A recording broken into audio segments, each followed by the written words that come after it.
Ja, øverst, ja. Ej, det er faktisk rigtig lille. Og hvad er det her skal bruges til? Vi skal lave en raketmotor. Ja. Det skal være vores motor. Så lige nu er vi i gang med at finde det rigtige forhold til vores raketmotor. Okay. Og de her to ting her, de må absolut ikke komme i nærheden af hinanden. Hvad er det for to ting? Meget springfart, altså natrium, kaliumnitrat og sukker. Okay, og nu skal vi tænde det, ikke? Nej, nu skal vi tænde.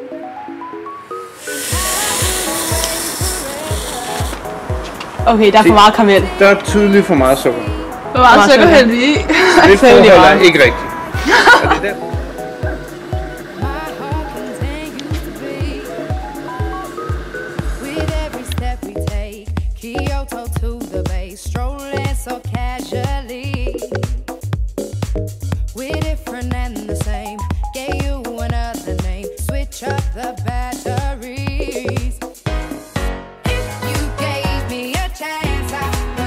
Er det meget hvidt? Er det meget sukker igen? Der kan være meget sukker. Okay, shit, det er væk det hele.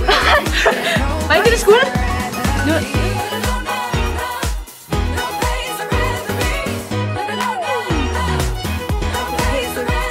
Nu begynder det at udfælde sig.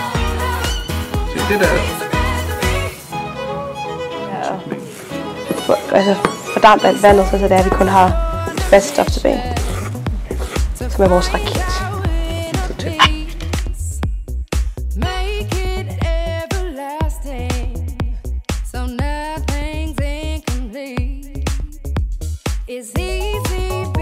Det er, at man kun har papir, så brænder det, og hvis man kun har papir.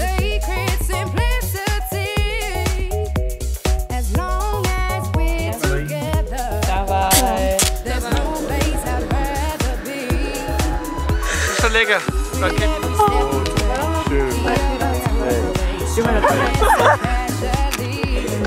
Ikke ret meget. Ikke ret meget. Og denne stoftråd skal hele vejen igennem, for at der bliver holdt fast på de her to dele på nedfarten igen.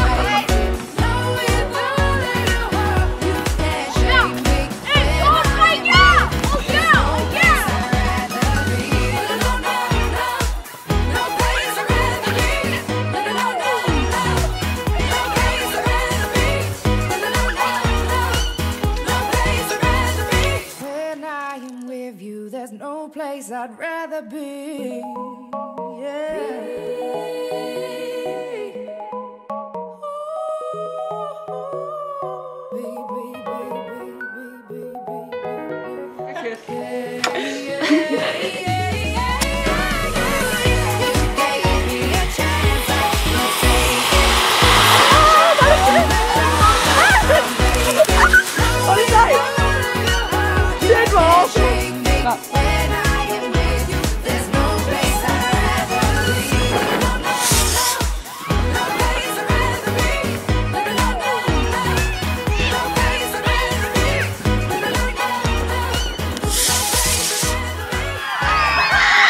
Vi fik stillet den her opgave med, at vi skulle sætte et objekt i bevægelse.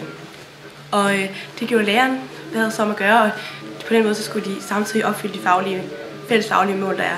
Blandt andet i de humanistiske fag er det formidlet igennem et produkt. Det har vi tydeligvis gjort med vores raketter, og vi skulle benytte den rigtige genre til at få det ud. Der har vi blandt andet lavet en pressemeddelelse. Derudover, så, når det kommer til det naturvidenskabelige, så har vi skulle anvende kemiske formler til at forklare de her fænomener, der sker. Og der har vi lavet vores Rocket Candy, og vi har også kunne eksperimentere os frem for, og så samtidig forudse, hvad det er, der muligvis vil ske. Og den her raket er egentlig ikke et produkt i sig selv, men mere processen bag og de redskaber, vi har skulle bruge for at komme frem til den færdige raket. Det har været fag som fysik, hvor vi har brugt Newtons tredje lov, kemi, hvor den måde vi har lavet raketmotoren på, hvor vi skulle blande nogle stoffer sammen, og matematik til beregninger af både designet af raketten og blandingsforholdet til raketmotoren. Og så er dansk også blevet brugt som et humanistisk fag, da vi har lavet en pressemeddelelse. Og der skal man bruge de kriterier, der er for den. Og der lige så kan mange andre fag også inddrages, men på grund af et kæmpe tidspres har vi ikke haft mulighed for det, men blandt andet historie er også en mulighed at inddrage.